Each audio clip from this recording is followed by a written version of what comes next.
ያገለገሉ ተሽከርካሪዎች ሽያጭ ጨረታ ማስታወቂያ።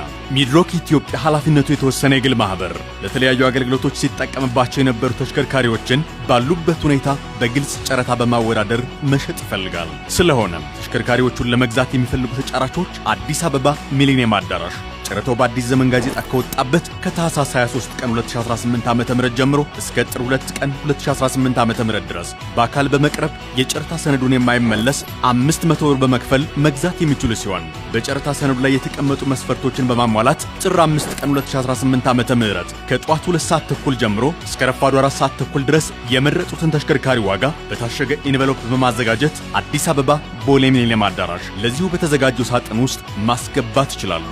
ጨረታው በዕለቱ 4 ሰዓት ተኩል ተዘግቶ ጥር 5 ቀን 2018 ዓ.ም ከረፋዱ 4 ሰዓት ከ45 ይከፈታል። ድርጅቱ ጨረታውን በሙሉም ሆነ በከፊል የመሰረዝ መብቱ የተጠበቀ ነው። ሚድሮክ ኢትዮጵያ ኃላፊነቱ የተወሰነ የግል ማህበር